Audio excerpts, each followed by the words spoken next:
investors from 21 nations have been exempted from angel tax, and the list includes US, UK, France.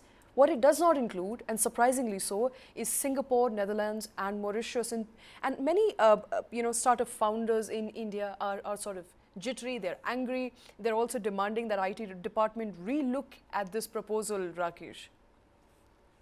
Yeah, right, Shweta. I think, the origin of this particular decision, which came about officially yesterday, lies in the budget announcement.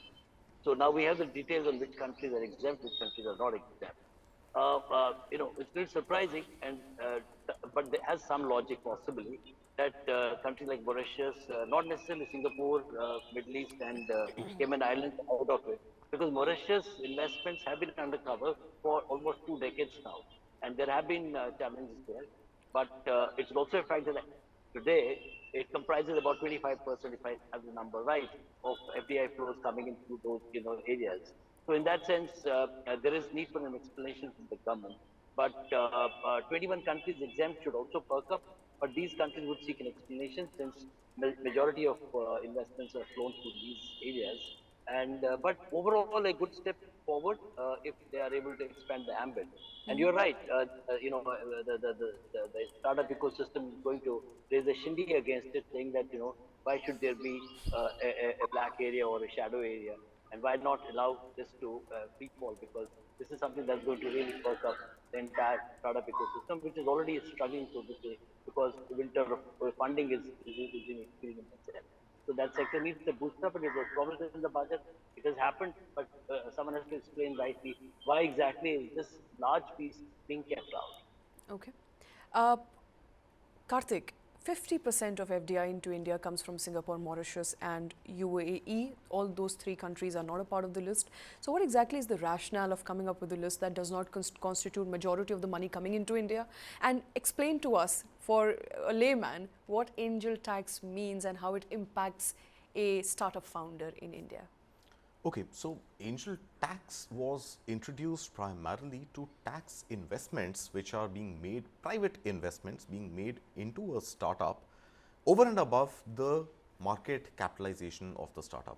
So anytime if the valuation of a startup is, let's say, $100 million, and if it raises the next round at $200 million, which is over and above the fair market value of the startup, then that delta comes under the ambit of angel tax, right? Now, what this does, this technically a startup is not filing tax on its profits, because they end up making more losses than profits more often than not. So angel tax was introduced that this is money flowing into the Indian ecosystem. It is coming into the shores of India. It is being invested in a company, which in that sense becomes a revenue, so to speak, for the company, though this is not a P&L function, it's a balance sheet function because it is investment, but this is physical money coming into a company, and hence it came into the ambit of the angel tax, right? And tax up to 25% is something that startups have been asked to pay. 25% of the overall investment that came into their startups, and the delta over the fair market value of the startup versus the investment that they have drawn. Now, you mentioned Singapore and Mauritius, these are 50%, but add to that UAE and Netherlands, these 4 countries together are among the top 5 investors in the Indian startup ecosystem.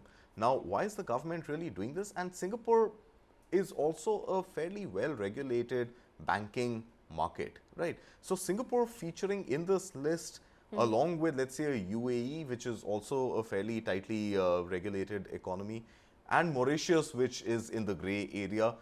Countries like Cyprus, etc., are of course completely in the gray area. But I think what I read from this list of 21 exempted countries, including UK, US, Australia, France, Italy, Germany, almost pretty much the entire Europe bloc, Korea, South Korea, these are more regulated markets where I think the Indian government has better trust equation with counterparts, and they feel that entry of any sort of black money, loose money coming into the Indian economy will be withheld right at those countries itself, right? Now, in addition to countries which are making, these 21 countries which will make investments in India, which may not be subjected to, or those startups may not be subjected to angel tax, what is interesting also to note is that the startup to avail of any exemption on angel tax should also be a registered with DPIIT startup. Right. So, if you are a startup registered with DPIIT, only then can any investment coming from these 21 countries also be exempt. That is number one. And number two, fairly interesting there also is that this exemption will be valid only till a threshold of 25 crore rupees as paid up capital, Right. and apparently not beyond that. Okay. Right. The third thing, which So beyond is which angel tax will it'll kick in, right? The third thing, which is right now a gray area, is that this is what the notification clearly states, is that we are talking about angel tax as long as there is a direct investment happening in a startup. Okay. Now, if any one of the non-exempt countries were to come and invest in India by creating special purpose vehicles, then there is no angel tax liability, right? So this is gray area. I'm not saying for certain that this will happen, but this seems to be one way around it, that even countries like Singapore, UAE, Mauritius, Cyprus, etc., can continue to invest in Indian startups and can form a special purpose vehicle within the country through their investments, using a merchant banker and making investments in these DPIIT registered companies, startups, to avoid the angel tax on them.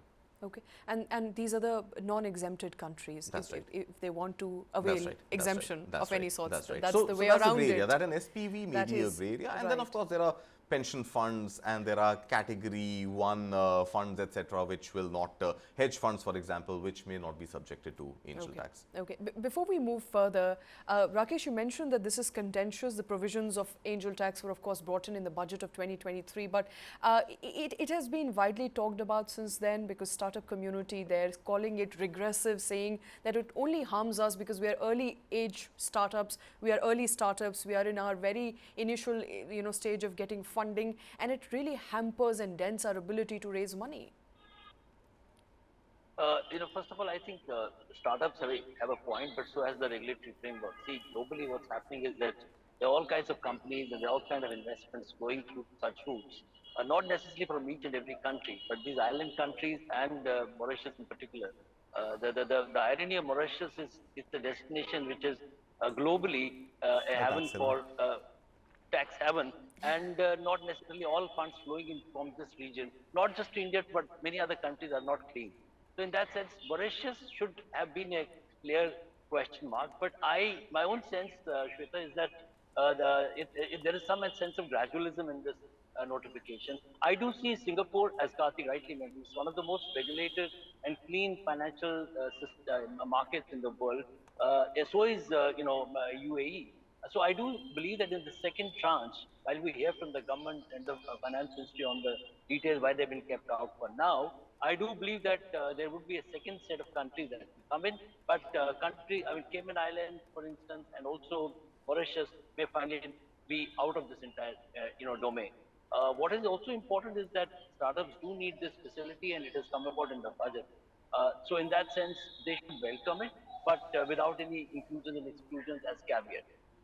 Your point about startups needing that support from the government, I think government is also cognizant and conscious of leveraging the startup story, so to say, unleashing the animal instinct in the entrepreneur story in India, whereas the big capital is still not firing.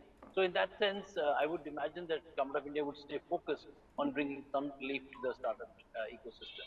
And we must also remember that the financial transactions, whether at FATF is the international body which looks at illegality of financial transaction when it comes to non-financial reasons used, such as terrorism and other areas. It's an agenda for global bodies to look at, and India has been pushing for Pakistan to be put on the FATF list because of terror funding. So it's not a very black and white situation when it comes to looking at investments in these countries.